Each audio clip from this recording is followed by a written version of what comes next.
एक नृण नाम का राजा था। वो नृण राजा रोज दान करता था। एक बार उससे एक भूल हो गई कि एक ब्राह्मण को उसने 10 गैया दान करी, उनमें से एक गैया भाग करके आई और राजा की गौशाला में फिर से आकर के खड़ी हो गई। अगले दिन राजा ने 10 गैया फिर दान करी, तो जो गैया का पहले दान कर चुका था उसी का दोबारा दान कर दिया।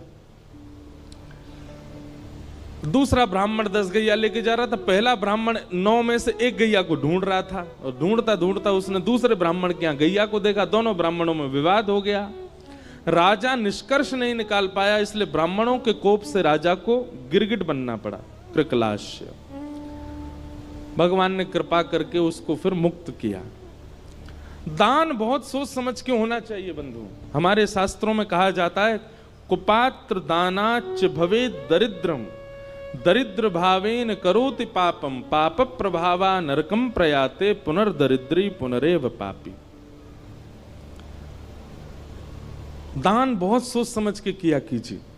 हर किसी को दान नहीं करना चाहिए। और आजकल तो बहुत भयावह माहौल हो गया है। दान के नाम पर कुछ भी हो रहा है। थोड़े विवेकी बनिए, कहां दान करना चाहिए इसका विचार किया कीजिए। सबसे उच्चतम दान कौन सा है पता है आपको? बताओ, सबसे श्रेष्ठ दान क्या है? ज्ञान का दान। किसी को ज्ञान देना। ज्ञान देना मतलब ऐसा नहीं कि वो, कई लोग तो मजाक में बोलते हैं ये तो ज्ञान ही बांटता रहता है, ऐसे नहीं। ज्ञान का दान मतलब किसी भटके हुए को कुछ समझा करके उसके भटकाव को रोकना, ये बहुत बड़ा दान माना जाता है। आपने उसको ज्ञान दिया, आपने उसको बचाया, आपने उसको कुछ समझाया। और ये बात हम नहीं कह रहे हैं, गोपियां कहती हैं गोपी गीत में, तब कथामृतम तप्त जीवनम, कविभिरीडितम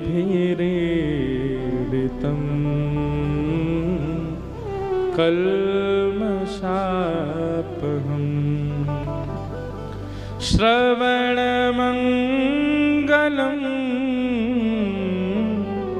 श्रीमदाततम्,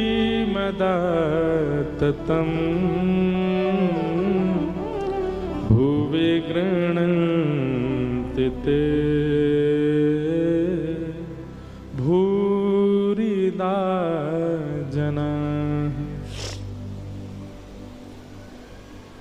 गोपियां कहती हैं इस संसार में सबसे बड़ा दानी यदि कोई है तो देखो, हम अपनी प्रशंसा नहीं कर रहे हैं, पर आपको जानकर के आश्चर्य होगा कि संपूर्ण श्रीमद् भागवत में वक्ताओं की प्रशंसा केवल एक ही बार की गई है, और वो भी ब्रज की गोपियों ने की है।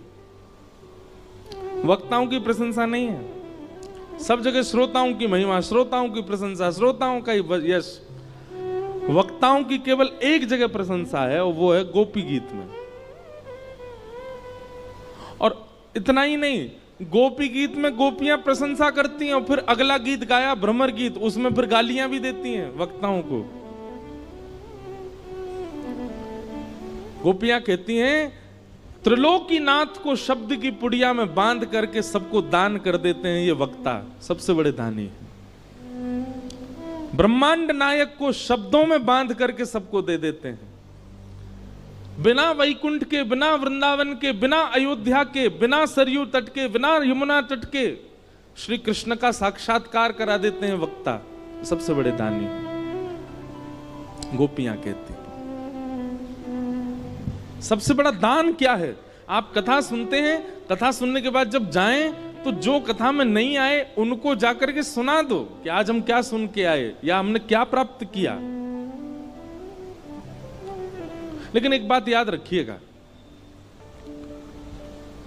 शास्त्रों में 10 नामापराध बताए गए, अपराध जो भक्तों को नहीं करने चाहिए। उनमें से एक अपराध पता है क्या है? जो व्यक्ति ठाकुर जी के यश को नहीं समझ पाता उसके सामने यश सुनाना। जो ठाकुर जी पे भरोसा नहीं करता, ठाकुर जी का मजाक उड़ाता रहता है या आध्यात्मिकता की खिल्लियां सी उड़ाता रहता है, उसके सामने जाकर के कथा की प्रशंसा करना, अपने गुरु की प्रशंसा करना, भगवत तत्व की वार्ता करना और फिर उसके द्वारा उपहास होना, ये एक अपराध है। इसलिए पहले योग्यता पहचान लीजिए, सामने वाला योग्य हो तो ही सुनाओ।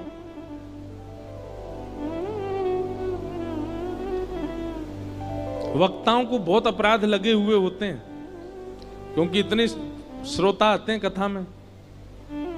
जरूरी नहीं है सब एक ही भाव के हों, कई लोग अलग अलग भाव के भी आते हैं, तो निश्चित है वक्ता को अपराध लगता है उसका।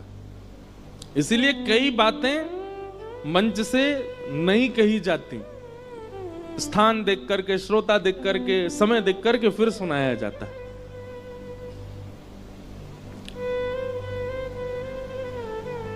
तो दान ज्ञान का अच्छा, पर दीजिए उसी को जो उसको पचा सके, जो उसको संभाल सके, जो उसको रख सके।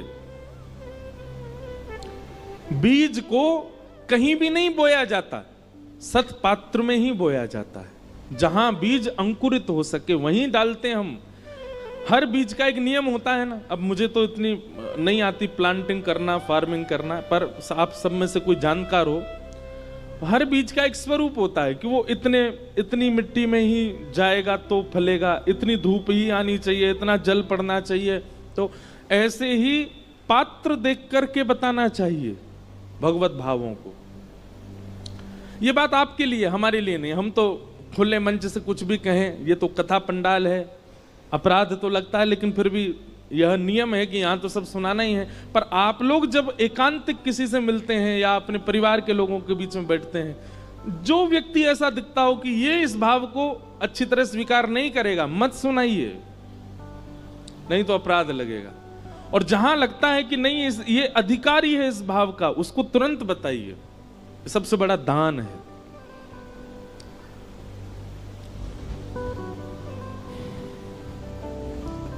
तो दान श्रेष्ठ कौन सा? ज्ञान का। अच्छा, ज्ञान का दान भी श्रेष्ठ क्यों है? क्योंकि दान वह श्रेष्ठ माना जाता है जो किसी को दिया गया, तो जिसको दिया गया है उससे कभी खत्म ना हो, सदा उसके पास रहे और बढ़ता रहे, वो दान श्रेष्ठ माना जाता है। धन का, अन्न का, वस्त्र का, आदि आदि वस्तुओं का ये दान बढ़ता नहीं है, घटता है। कन्यादान भी विशिष्ट दान माना जाता है। क्यों? क्योंकि वह कन्या जाकर के एक परिवार का वर्धन ही करने वाली है।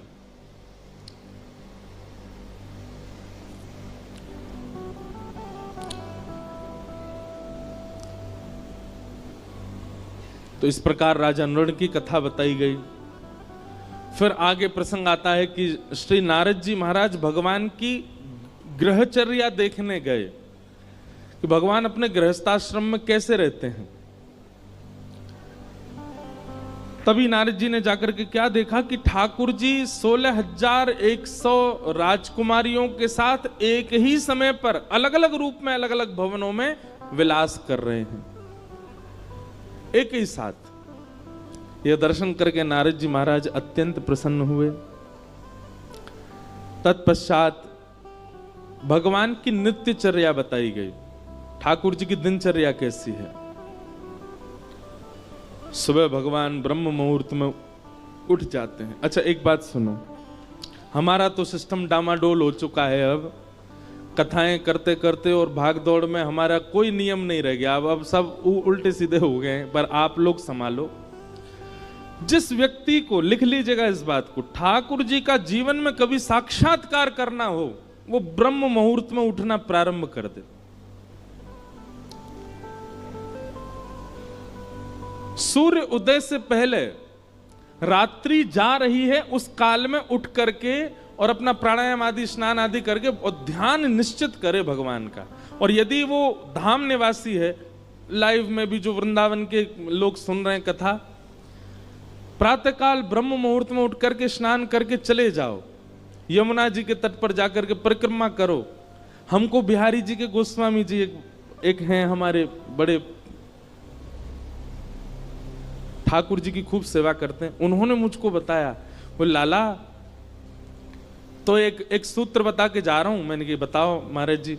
बोले काउद ना ऐसो नियम धारण कर लियो, जब तू ब्रज में रहवे लग जाए। अब तो हम रहते ही नहीं, हम दुनिया ब्रज में बस रही, हमारी कथा सुन के हम ही ब्रज से बाहर हैं।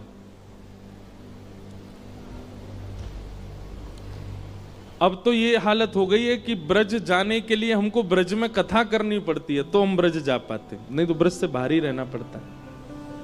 पर हमारे पूज्य श्री मलुकपीठ वाले महाराज जी को हमने एक बार निवेदन किया, मैंने महाराज जी कथाएं तो बहुत हो गई पर ब्रज छूट गया। तो महाराज जी कहते नहीं आप ऐसा मत कहिए। मैंने कहा तो महाराज जी? बोले आप जहां जाते हैं वहीं ब्रज प्रकट हो जाता है। बोले वक्ता जहां जाते हैं, कथा सुनाते हैं, ब्रज की लीला कहते हैं, वो ब्रज ही प्रकट हो जाता है। तो बोले आपको ब्रज आने की आवश्यकता नहीं, ब्रज तो आपके संग ही रहता है। तो मन को फिर आराम हुआ, शांति हुई। अभी चंडीगढ़ में वृंदावन प्रकट उत्सव था, मतलब कथा सप्ताह थी पर उसमें वृंदावन प्रकट के भाव ज्यादा होते थे। अभी तक हमको बताते हैं कि महाराज जी वो मेला ग्राउंड था जहां कथा थी। अब लोग बाग वहां जो नित्य नियमित कथा सुनते थे वो वहां से अपने दफ्तर, ऑफिस, कॉलेज कहीं भी जाते हैं, रुक करके वहां उस स्थान को प्रणाम करते हैं, वहां की रज लगाते हैं। बोले वृंदावन है, यहाँ कथा हुई। और अब चंडीगढ़ के सब लोग लगे हैं उसका नाम मेला ग्राउंड ना करवा करके सीधा वृंदावन ही करवा रहे हैं। बोलो वृंदावन है ये, यहाँ कथा हुई। वृंदावन जाइएगा तो एक नियम, वैसे तो 3 नियम हमने एक पद ही बना करके गाया है।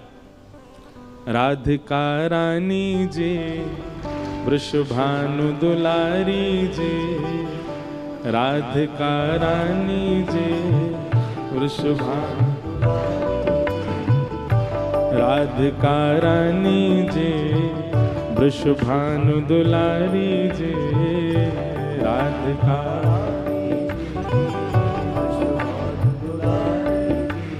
ओ सुन लो अरज हमारी हमारी, रहूं ब्रज रज को उपास उपास, ब्रज रज को उपास, रहूं ब्रज रज को उपास उपास, ब्रज रज को। गाँव भाव से। राधिका रानी जी, वृषभानु दुलारी जी, राधिका रानी जी, वृषभानु दुलारी जी, राधिका रानी जी, वृषभानु दुलारी जी, राधिका रानी जी, वृषभानु दुलारी जी। ओ सुन लो अरज हमारी हमारी, रहूं ब्रज रज को उपास उपास, ब्रज रज को उपास, रहूं ब्रज रज को उपास, ब्रज रज को। वृंदावन जावे वाले को पहलो नियम ध्यान से सुनिएगा। मंगला उठ यमुना जी जाऊं, मंगला उठ यमुना जी, मंगला उठ यमुना जी जाऊं, मंगला उठ यमुना जी। फिर प्यारे राधा वल्लभ के दर्शन पाए, राधा रमण के दर्शन पाए, प्यारे राधा वल्लभ के दर्शन पाए, प्यारे राधा रमण के दर्शन पाए। वृंदावन जाइएगा, चाहे जितने लेट सोए हैं रात को, ब्रह्म मुहूर्त में उठ जाओ। मंगला के समय सोना नहीं है वृंदावन में, यमुना जी जाइए, यमुना जी को प्रणाम करो और सीधे राधा वल्लभ जी की मंगला आरती करिए। राधा वल्लभ के दर्शन पाऊं, राधा वल्लभ के दर्शन पाऊं। कृपा अभिलाषी जी राधा रानी जी, कृपा अभिलाषी जी श्री राधा रानी जी। ओ कृपा अभिलाषी जी कीरत सुत प्यारी जी, कृपा अभिलाषी जी कीरत सुत प्यारी जी। ओ सुन लो अरज हमारी हमारी, रहूं ब्रज रज को उपासी, रहूं ब्रज रज को हे उपासी, रहूं ब्रज रज को उपासी, रहूं ब्रज रज। बोल वृषभानु दुलारी की।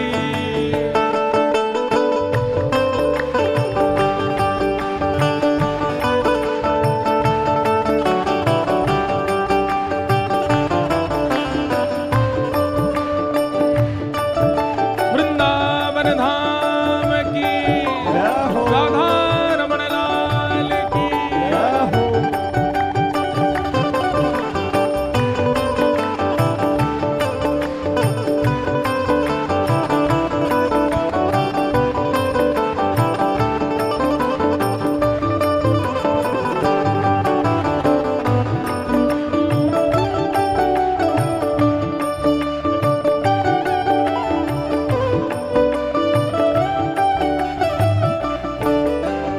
तो पहलो नियम कहा है, मंगला में उठ करके यमुना जी के दर्शन करने हैं। और दूसरो नियम कहा है, होटल पे नहीं खाना, रेस्टोरेंट में नहीं खाना, दुकानों पे नहीं खाना है। तो ब्रजवासिन के मधुकर पाऊं, ब्रजवासिन के मधुकर पाऊं। हे ब्रजवासिन के मधुकर पाऊं, ब्रजवासिन के मधुकर पाऊं। प्यारे राधा रमण संग नैन मिलाऊं, प्यारे राधा रमण संग नैन मिलाऊं।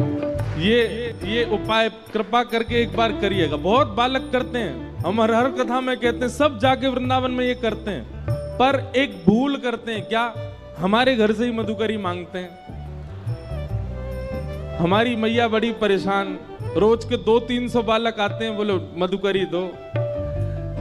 इसमें एक नियम और सुनो, मधुकरी उस ब्रजवासी के यहां से पानी है जो आपका परिचय का नहीं है। परिचित के यहां मांगने में क्या है, वो तो थाली में लगा के दे देगा आपको। अपरिचित के यहां जाओ, डोर बेल बजाओ, गेट खटखटा दो, भीतर से ब्रजवासी निकल के आए, कहा है भैया कहां से आए हो? भोपाल से आए हैं। क्या बात है? आपके घर में जो कुछ भी बना हो थोड़ा सा हमको दे दीजिए, मधुकरी दीजिए। आप कहोगे ये कैसे संभव है, हमारी कोई इमेज नहीं है, हम किसी के घर जाके मांगेंगे? अरे भैया, ये वृंदावन है, ये भोपाल नहीं है, ये इंदौर नहीं है, ये मध्य प्रदेश नहीं है, ये वृंदावन है जहां ठाकुर जी स्वयं चोरी करके पाते हैं। हम तो मांग के पा रहे हैं। ठाकुर जी तो खिड़की से घुस घुस के चोरी करके खा जाए ब्रजवासिन के। और एक बात सुनिए, हिमालय की तपस्या का फल, हरिद्वार के यज्ञ का फल, प्रयागराज के स्नान का फल हमारे वृंदावन के ब्रजवासी के मधुकरी के समान है। आप मधुकरी पाओ, और मधुकरी पाने के बाद ब्रजरज लगा के यमुना तट पर जाके नेत्र बंद करके बैठना, आपको एक क्षण के लिए शामा शाम दिखेंगे, निश्चित दिखेंगे। ब्रजवासिन के मधुकर पाऊं, ब्रजवासिन के मधुकर पाऊं। हे ब्रजवासिन के मधुकर पाऊं।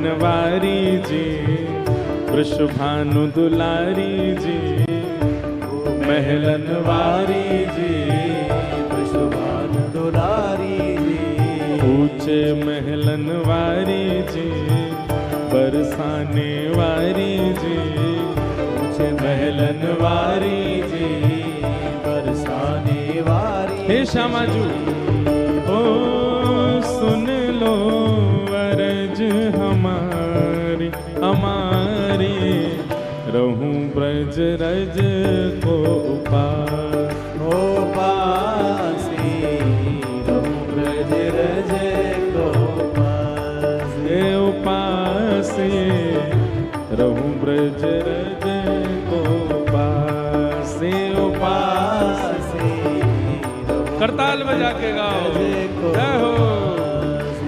हे राधिका रानी जी, वृषभानु दुलारी जी, राधिका रानी जी, वृषभानु दुलारी जी। ओ सुन लो अरज हमारी हमारी, रहूं ब्रज रज को उपास। उपासी रहूं ब्रज रज को पास। उपासी रहूं ब्रज रज को पास। उपासी रहूं ब्रज रज को। बोलो वृंदावन बिहारी लाल की।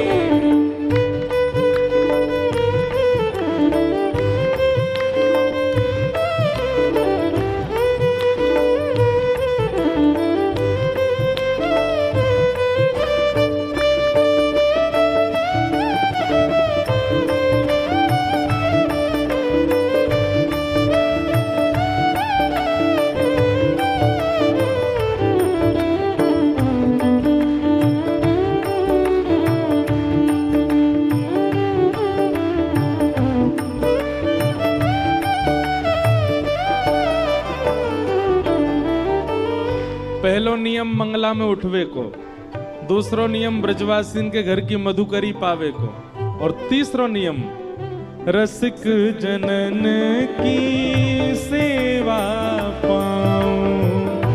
रसिक जनन की सेवा पाऊं। ब्रजवासिन की सेवा पाऊं। ब्रजवासिन की सेवा पाऊं। प्यारे कुंज बिहारी के दर्शन पाऊं। प्यारे कुंज बिहारी के दर्शन पाऊं। प्यारे बांके बिहारी के दर्शन पाऊं। प्यारे बांके बिहारी के दर्शन पाऊं। जैसे हमारे ब्रज में ना बहुत संत रहते हैं, वो किसी से कभी कोई याचना नहीं करते, कुछ मांगते नहीं। गर्मियों के समय में जाओ तो ऐसी सामग्रियां उनके लिए लेके जाओ जो उनके भजन में सहायक बने। जैसे हम कभी कभी गिरिराज जी में भयंकर गर्मी होती है तो ग्लूकोज बांट के आते हैं सारे संतों को कि वो पान करें, उससे उनको लाभ मिले। हमारे ब्रज में गिरिराज जी में ऐसे संत हैं, 3 परिक्रमा गिरिराज जी की रोज लगाते हैं। 21 किलोमीटर की एक परिक्रमा, 3 परिक्रमा लगाते हैं। उनको कभी मोजा दिया है, कोई वस्त्र दिया है, कोई सामग्री दिया, और कुछ नहीं तो उनके पास बैठ करके थोड़ी देर चरण सेवा कर आए, उनके वचनामृत सुने आए, बैठ करके बस उनके थोड़ी देर भाव श्रवण कर लिए। यही रसिक जनों की सेवा है, ब्रजवासियों की सेवा है। रसिक जनन की सेवा पाऊं। रसिक जनन की सेवा पाऊं। प्यारे बांके बिहारी संग दर्शन पाऊं। प्यारे बांके बिहारी जी के दर्शन पाऊं। ओ प्यारे बांके बिहारी के दर्शन पाऊं। प्यारे बांके बिहारी के दर्शन पाऊं। कृष्ण मनोहारिणी जी, रास विलासिनी जी, कृष्ण मनोहारिणी जी, रास विलासिनी जी। कृष्ण मनोहारिणी जी, रास विलासिनी जी। कृष्ण मनोहारिणी जी, रास विलासिनी जी। ओ सुन लो अरज हमारी हमारी, रहूं ब्रज रज को पास, रहूं ब्रज रज को हे उपास, रहूं ब्रज रज को उपास।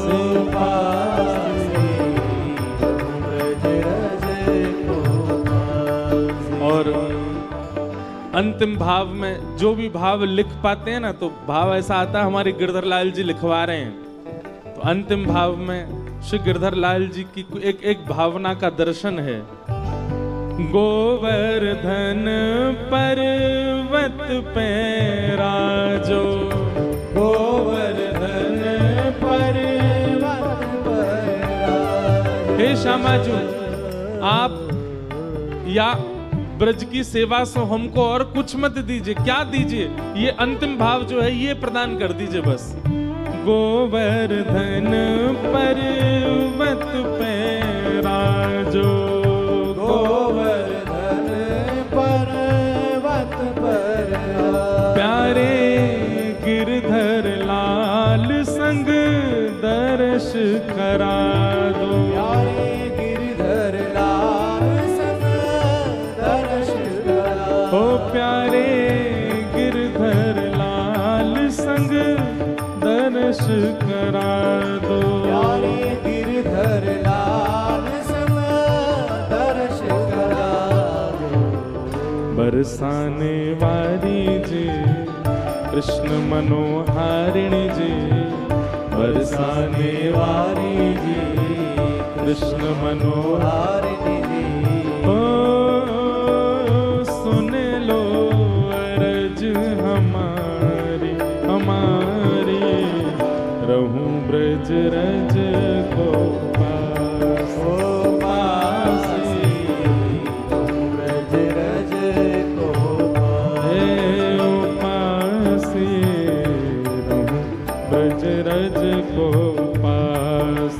पास, ब्रज रज को भाव से राधिका रानी जी, वृषभानु दुलारी जी।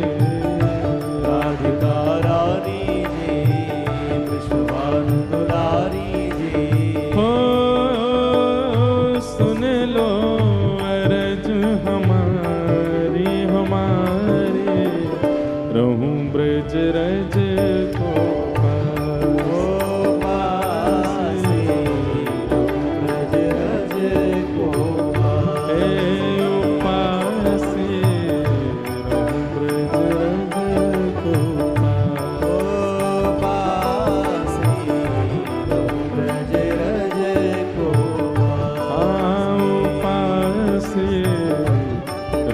ब्रज रज को पास। ब्रज रज को हे उपास, रहूं ब्रज रज को पास। उपास, रहूं ब्रज रज को पास। ज्यादा नहीं, ब्रज के ये 3 नियम हैं। मंगला उत्थापन, मधुकरी सेवन और रसिक सेवा, ब्रजवासीन की सेवा। ये 3 भाव करने वृंदावन, ठाकुर जी यही से प्रसन्न है जाएंगे।